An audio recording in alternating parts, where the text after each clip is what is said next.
اللہ تعالیٰ جب کسی کے معاملات حل کرنے کا ارادہ فرماتا ہے تو اس کی زندگی میں کچھ خاص نشانیاں اور اشارے ظاہر ہونے لگتے ہیں۔ اگر تم بھی ان اشاروں کی تلاش میں ہو تو سنو، اللہ تعالیٰ جب کسی بندے کے معاملات حل کرنے کا ارادہ فرماتا ہے تو اس بندے کے دل میں ایک خاص قسم کا سکون محسوس ہوتا ہے، چاہے باہر کی دنیا میں کتنی ہی افراتفری ہو۔ یہ سکون اس بات کی علامت ہے کہ اللہ تعالیٰ اس کے معاملات کو سنبھال رہا ہے۔ اللہ تمہارے معاملات وہاں سے حل کر دے گا جہاں سے تم نے کبھی تصور بھی نہیں کیا ہوگا۔ زندگی بس امتحان ہے، ایسا امتحان جہاں خوشیاں بھی ہیں اور غم بھی، جہاں یقین بھی ہے اور خوف بھی ہے۔ تمہیں لگتا ہے کچھ بھی ٹھیک نہیں ہو رہا، مگر تم نہیں جانتے کہ جو ہو رہا ہے وہی بہتر ہے۔ تم غلطی کر سکتے ہو، مگر جو تمہیں یہاں لایا ہے وہ تمام غلطیوں سے پاک ہے۔ اگر اس نے تم سے بہت کچھ لیا ہے تو بہت کچھ ایسا بھی دیا ہے جس کے تم قابل نہیں تھے۔ وہ تمہیں ایسی مشکل گھڑی میں، جہاں تمہیں سب کچھ ناممکن نظر آتا ہے، لاتا ہی اس لیے ہے تاکہ تم جان سکو سب کچھ نصیب وقت نہیں ہوتا۔ کچھ چیزیں بس دعاؤں کی محتاج ہوتی ہیں، پھر فرق نہیں پڑتا کہ دنیا رکاوٹ بنے یا پھر مقدر۔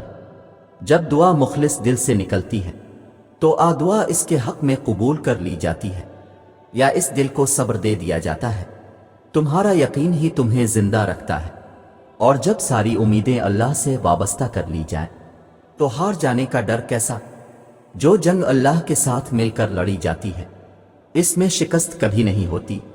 جس کا کوئی خیال نہیں کرتا اس کا اللہ خیال رکھتا ہے، اور اس کی آغوش سے بہترین اور محفوظ جگہ تو کوئی بھی نہیں۔ زندگی کو اپنے مطابق بنانے کی کوشش کرنے والے احمق ہوتے ہیں۔ تم اللہ کے مطابق جینا سیکھ جاؤ، پھر وہ تمہارے مطابق زندگی کو بنا دے گا۔ جو دنیا اپنے آپ میں ہی بکھری ہوئی ہے تمہیں کیسے سمیٹے گی تو تم اس کی طرف لوٹ آؤ۔ جو ایسے سمیٹ لیتا ہے کہ پھر کوئی توڑ نہیں سکتا، بس وہی ایک تمہارا ہے تو تم بھی اس کے بن جاؤ۔ جگ تمہارا بن جائے گا۔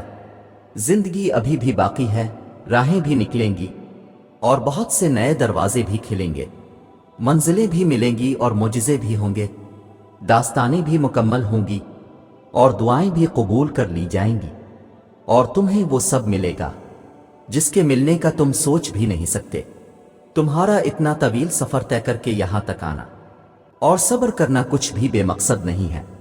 تمہیں اس کا صلہ ضرور ملے گا، اور یوں ملے گا کہ تم راضی ہو جاؤ گے۔ جب اللہ چاہے گا سب بدل جائے گا۔ جو اب تک نہیں ہو سکا ایسا نہیں ہے کہ اب وہ کبھی نہیں ہو پائے گا۔ جو اب تک مل نہیں سکا ایسا نہیں ہے کہ اب وہ کبھی مل نہیں سکے گا۔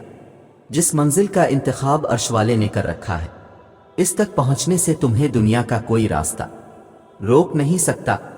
ضروری نہیں ہے کہ جو مانگا جائے وہ اسی وقت مل جائے، اور یہ بھی ضروری نہیں کہ جو نصیب میں نہیں لکھا وہ پھر کبھی نصیب کا حصہ نہ لکھا جائے۔ بس یہ ساری وقت کی ترتیب ہے، سب کچھ اللہ کی منصوبہ سازی ہے۔ تمہارے سوچے ہوئے وقت کے مطابق نہ صحیح، مگر جو بھی ہوگا تمہاری رضا کے مطابق ہی ہوگا۔ اگر سب کچھ فوراً ملنے لگے اور ہو بہو ویسا ہی ملنے لگے جیسا تم چاہتے ہو، تو تمہیں کیسے پتہ چلے گا کہ جو چیز اللہ سے مانگ کر اور اللہ کو منا کر ملے اس چیز کا مزہ بن مانگے مل جانے جیسا نہیں ہوتا؟ اور اگر نیند آنکھوں میں اترنے لگے تو تم کیسے رات کے اندھیروں میں وہ سرگوشیاں سن سکو گے جو اللہ اور تمہارے درمیان ہوتی ہے؟ یاد رکھو، جب مشکلات اور پریشانیاں حل ہونے لگتی ہیں اور راستے خود بخود کھلنے لگتے ہیں تو یہ اللہ کی طرف سے ایک نشانی ہوتی ہے کہ وہ ہمارے حق میں بہترین فیصلہ کر رہا ہے۔ تمہاری دعائیں سن لی گئی ہیں، مگر یہ وقت آزمائش ہے کہ انتظار کتنا کرتے ہو۔ تمہارا سکون بس یہ بات خود کو سمجھا لینے میں ہے کہ جو بھی ہوا اللہ کی رضا سے ہوا، اور جو بھی ہوگا اللہ کی رضا سے ہی ہوگا۔ تو اگر دل کو حقیقت پر منانا مشکل ہو گیا ہے تو اس کو من لو جو حقیقت کو بدل سکتا ہے، اور اس کو منانے کی ایک ہی تدبیر ہے: دعا، صبر، یقین اور انتظار۔ ہر چیز کو کسی نہ کسی مقصد کے تحت تم سے وابستہ یا پھر دور کیا جاتا ہے، اور وہ مقصد تم کبھی نہیں جان سکتے۔ بس تمہیں اتنا یقین رکھنا ہے کہ وہ مقصد مقصد خدا ہے اور جو وہ جانتا ہے وہ تم کبھی جان سکتے۔ بس مطمئن رہو کہ جس کے ہاتھ میں تمہارا نصیب ہے وہ معجزوں کا بادشاہ ہے اور اس سے بہترین کوئی مصنف نہیں۔ وہ کہانی کا ہر رخ جب چاہے جہاں چاہے موڑ سکتا ہے، وہ نصیب کا ہر لفظ بدل سکتا ہے اور زندگی کا ہر پہلو تمہاری چاہت کے مطابق بنا سکتا ہے۔ تم اس کی مان لو وہ تمہاری مان جائے گا۔